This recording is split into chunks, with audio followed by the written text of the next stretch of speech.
Happy New Year, road dogs. Well, as you can see, it's the dead of winter, and we're still in Sturgis. So I think it's time we turn around and head home. I think this weather suits as we head into Colorado, although it won't be that cold there. But we do things in spirit here on Sunrunner. So let's get on the road. 375 miles today to Estes Park.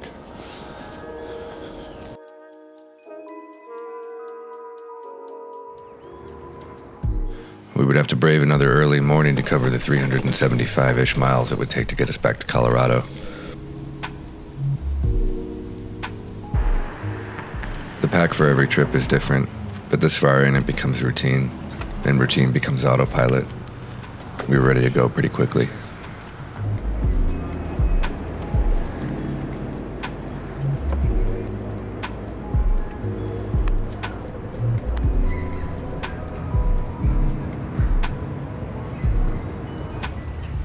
Sturgis was quiet as we left.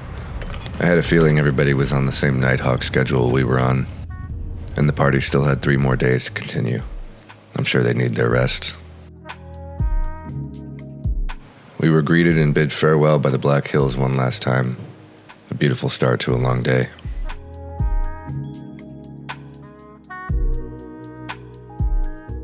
If you're headed southwest, there's really only one way in and out of the Black Hills, and that would lead you to Newcastle. Surely they head somewhere for breakfast.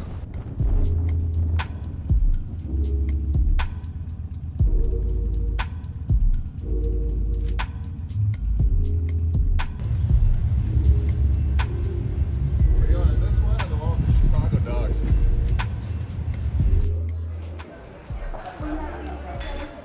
If I look a little wily, it's because I was. I was telling myself it was a sign we did things right.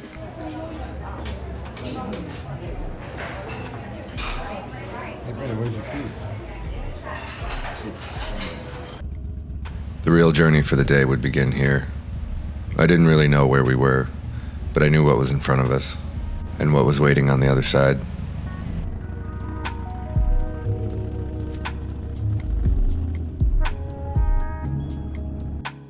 I'd certainly had enough of the plains up to this point and started to feel like a K-hole, and I kind of blacked out until we got to Colorado.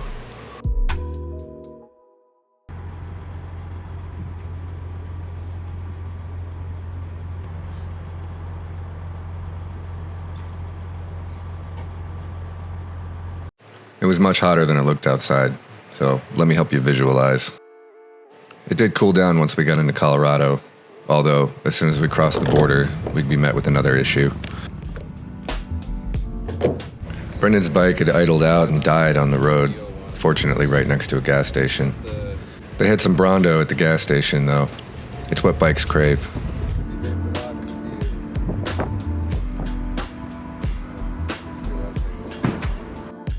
We'd have to do some maintenance later, but we got her up and running long enough to get into Estes Park. We crossed our fingers through the mountain pass that would take us the last 50 miles and land us at the Blue Door Inn. Get it?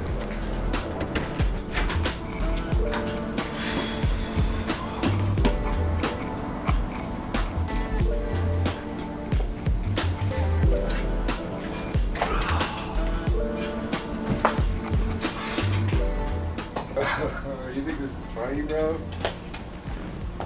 Not even helping, you're just watching me fuck this thing up. Man, my GoPro's caked in bug's blood. Dude, that looks so bad. Holy shit.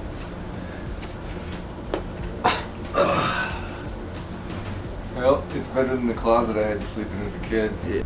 I was exhausted, but I also wanted to head into town. Shit. So I sucked it up and we headed down the road, looking for somewhere to eat. Estes Park is a beautiful place, and this was certainly a good time to be here. Almost there.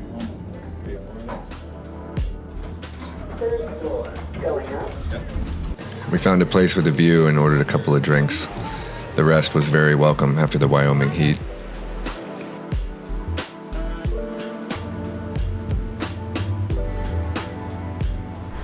Back at Blue Door, we'd get our things sorted for the evening and ready for tomorrow.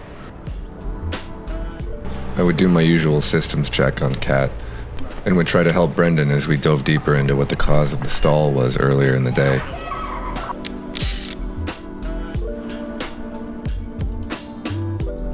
It's nice to be recorded by somebody who's actually employed, isn't it? Dude, what? It's just Our search wouldn't reveal much, and she did seem to be running fine now. somebody called me sir. She's an old girl after all, Oh, at yeah. 80,000 miles. Oh yeah. Maybe it was just that high plains heat. It was time to call it a night and get ready for 2 more days in Colorado.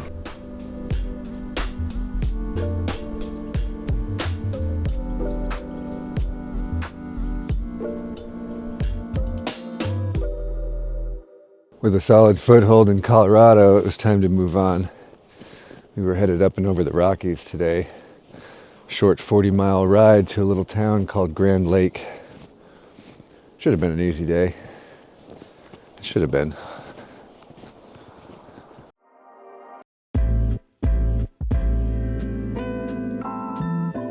Shit. This guy's shameless, man. I just love it. We had less than 30 miles to cover today to get to our next destination, so we took our time packing up.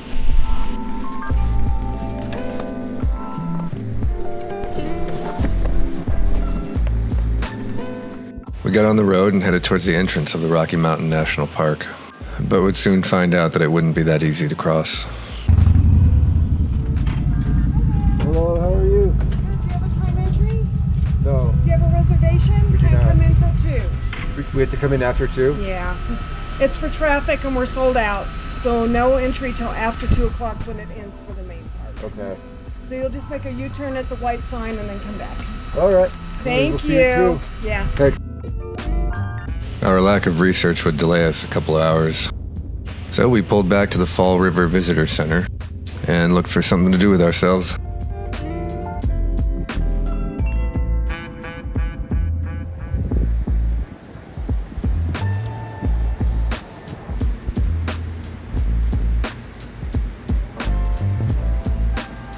Now we get a milkshake. I'm usually not much for museums, but we had plenty of time to kill. And they had a bronze statue of Jason's ancestors.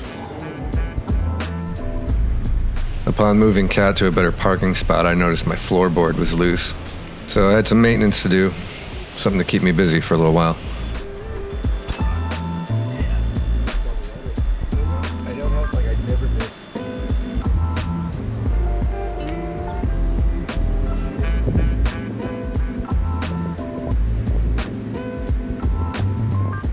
Eventually, though, we would just have to practice our patience.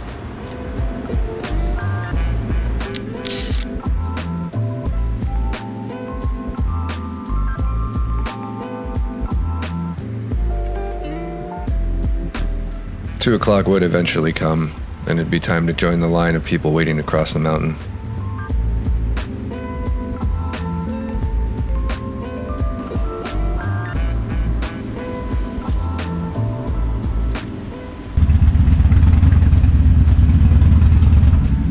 Hey, brother.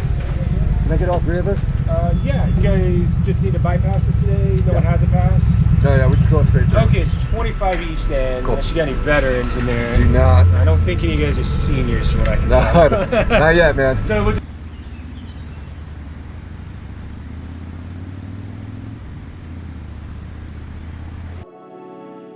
This was the ride I had been looking forward to since we left California. Colorado's Highway 34, known as Trail Ridge Road through Rocky Mountain National Park, reaches a peak elevation of 12,183 feet, making it the highest continuous paved road in North America and one of the highest in the U.S., connecting Estes Park to Grand Lake. I have been up here before, and I knew that there was a beautiful turnout at the top. We stopped to enjoy the scenery and take a few photos. After all, what's the rush?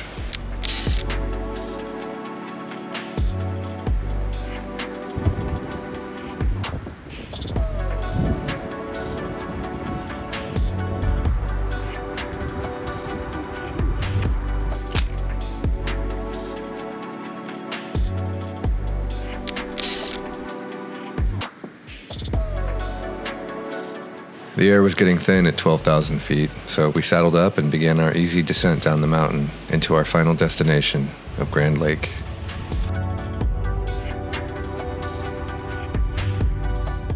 The Lone Eagle Lodge would be our accommodation for the night, a rustic little motel in the middle of town.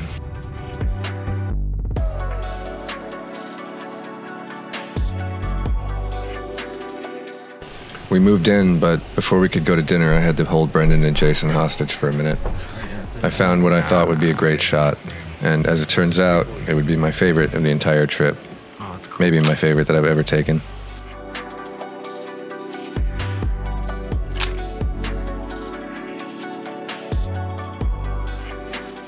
Grand Lake is more or less one main drag, if you're looking for hospitality anyway. One restaurant is probably as good as the next. And I think we'd ended up at Sagebrush years earlier. A fine place to carry over our usual 5 o'clock habits.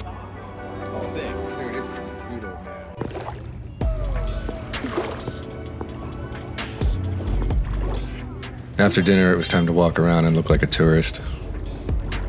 In my opinion, Grand Lake is one of the most beautiful towns in the whole country. I wanted to take a couple of stills home with me. I didn't know when I'd be back. Although it isn't home, there is a strange comfort of being here. Truth is, I didn't want to leave tomorrow. Is it?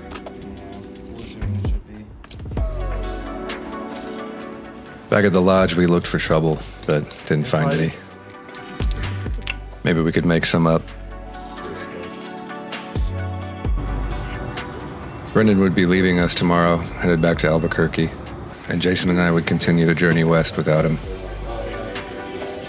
Brendan's one of the best people to have with you on the road, and an even better friend. The morning would be a goodbye, so we stretched the night out as long as we could.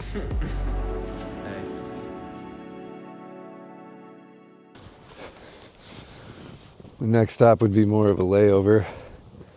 But not bad as far as layovers go. We only had one more ride before we got back into the desert, too.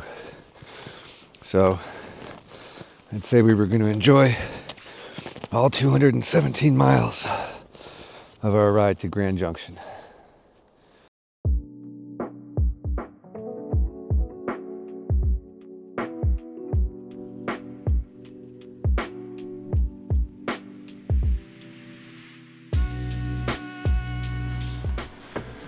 Why don't you go ahead and tell everyone what you did last night?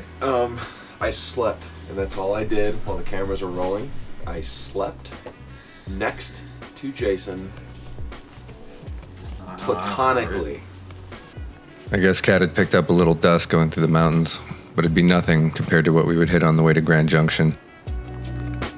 Before we get to the off-roading section of the day, though, we need some breakfast.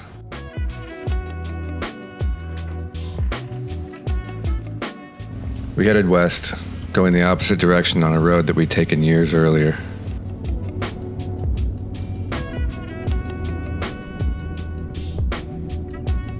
I suppose we could have just as easily found something to eat in Grand Lake, but there is something psychological about getting some road underneath you before breakfast. So we headed 15 miles south to a little town called Granby that hosted the Midtown Cafe.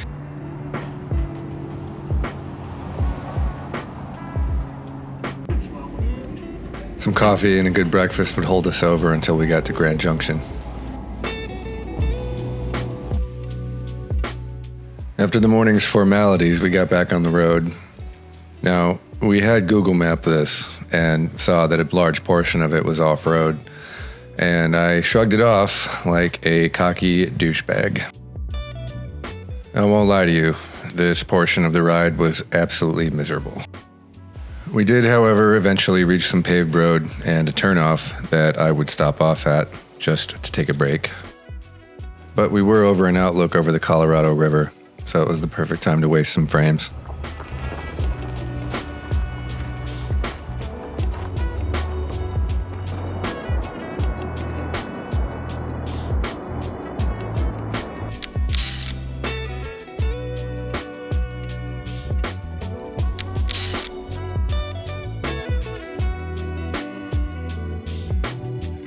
Fast forward a few hundred miles of not much, and we would reach Grand Junction.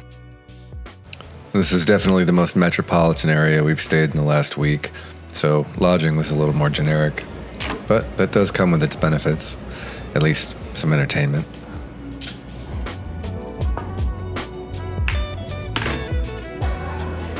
We were also a very short walk to food and other refreshments. A little shout out to Trail Life Brewing in Grand Junction. This food was as good as it looks. Some obligatory photos after dinner would wrap this whole day up. They ended up being ass, despite my commitment.